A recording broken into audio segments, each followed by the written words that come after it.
It has become very popular in the world of branding and business in general to think about the importance of customer loyalty and how you need to promote loyalty. You know, it's a good thing. You'd want people to be loyal to your product and keep on repurchasing your product.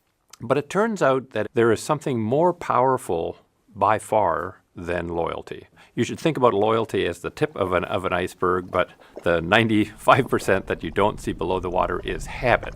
It's the subconscious saying to you, you should do this thing again. The modern fantasy about, wow, business is changing so quickly, you've got to keep morphing and changing, updating your brand, getting a new visual identity, all of those things, they're just bad. Bad, bad, bad, bad. Don't do them. Why? It's because you interrupt habit. So rather than a consumer thinking about, oh, wow, I'm loyal to, let's say, Tide. I'm loyal to Tide detergent. I really should buy it. It's actually that person's subconscious saying, you know, the most comfortable thing to do, the thing we in your subconscious are most confident of is that thing that worked for us before. So please, please, please don't think about buying something else. Tide's been around for 76 years, and it has what we call cumulative advantage. Cumulative advantage is what you increasingly build as the customer becomes more and more comfortable with using your product or service. Each time they use it and get the benefits they wish, you get more cumulative advantage that causes the subconscious to say, I'm totally comfortable with this, and I would be uncomfortable if we did something else. That's the win of cumulative advantage. When you rebrand, the subconscious is saying, whoa, whoa, whoa, whoa, where's that thing we were comfortable with? And in some sense, it puts you back to square one. You're now competing to establish a new habit. So Tide was the dominant powdered detergent that worked in this new thing called the washing machine as of 1946. On the basis of that, it had the greatest cumulative advantage 30-ish years later when chemists figured out how to formulate liquid detergents.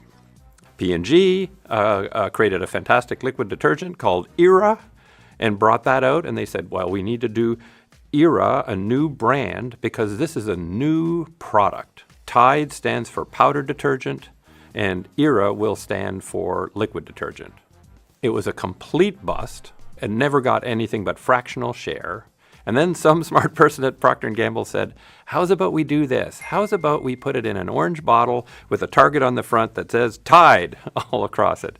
And it quickly became the number one liquid detergent. Number one, and it has been ever since. Even with that huge advantage in detergents, right? You couldn't switch and get people to say, I want this entirely new brand. You needed to double down on the habit of buying Tide. And every once in a while, the Procter people, even though they're super smart, make a little boo-boo. When they came out with a detergent that could wash entirely in cold water, they said, you know, that orange Tide bottle, that's a warm color, right? We need a cool color.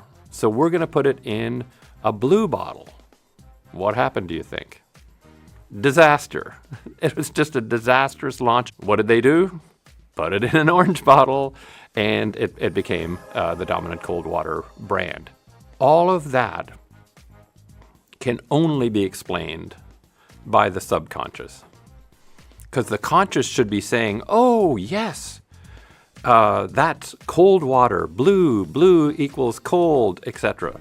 That story is a conscious story. The unconscious is saying, where is the familiar bottle? Where is it? You've taken it away. You put this weird thing in. I don't want to think about that. And that's the story of your subconscious saying, I want to keep this habit. An example of what not to do on this front was the Instagram change in logo. Right? It's just a self-inflicted wound where you've got a camera, right, that everybody understands as Instagram, and then you've got some designer saying, well, that's old-fashioned. Yes, it was. Yes, it was. It was an old-fashioned looking camera that everybody understood meant Instagram. And they created something kind of new that looked really new. Who cares, right? Literally, it's boggling to me. I'm blown away at how often websites get enhanced. It drives me nuts. I have a favorite sports app. My favorite sports app did a refresh, and everything was in a different place than it was before, how you clicked on it. I finally said, enough already, and went back and picked a new one. They put themselves back to square one.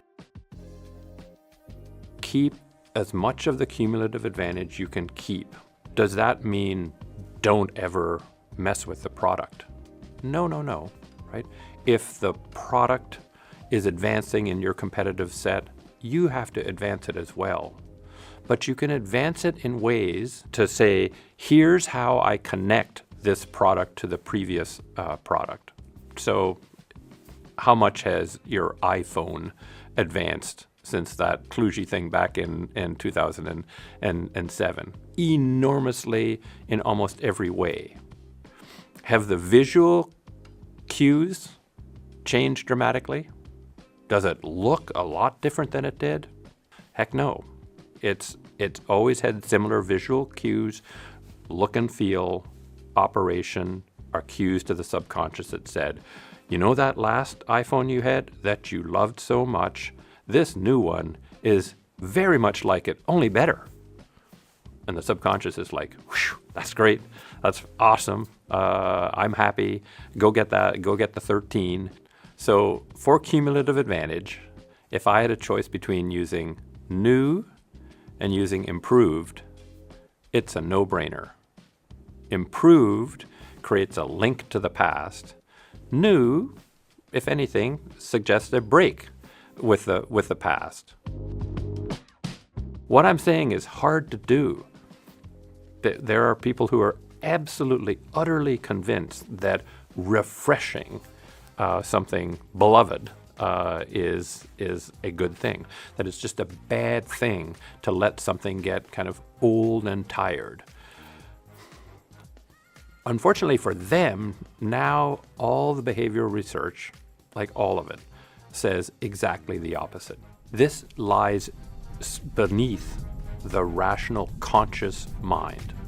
Think about appealing to the subconscious, and you appeal to the subconscious when you help the subconscious feel as comfortable as possible.